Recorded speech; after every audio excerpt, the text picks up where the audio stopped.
اب اس کا ترجمہ یہ ہے، نہ پاؤ گے تم ان لوگوں کو جو ایمان رکھتے ہیں اللہ پر اور روز آخرت پر۔ یہ دو چیزوں کا ایمان دے کے خاص طور پہ یہاں پہ ایمان وہ جو ایمان دلی ہے، یقین والا ایمان ہے دل سے وہ، اور پھر روز آخرت۔ روز آخرت اگر نہ بھی یہاں ہوتا تو ایمان جو ہے اس کی تو شرط ہے ہی کہ وہ آخرت پہ ایمان، میں خاص طور پہ تاکید کے لیے اضافہ کیا، اور روز آخرت کہ یعنی پختہ ایمان ہو کہ اٹھائے جائیں گے موت کے بعد، حشر ہوگا، پیش ہوں گے اللہ تعالیٰ کے حضور، اور ہمارا اعمال نامہ پیش کیا جائے گا، یہ سب چیزیں اس میں شامل ہیں، حساب ہوگا،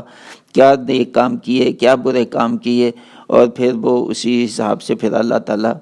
جو ہے ایسے یہ جو آگے آیات ہیں، کن کو فلاح دے گا تو کن کو جو ہے وہ دوزخ کی آگ میں ڈالے گا، یہ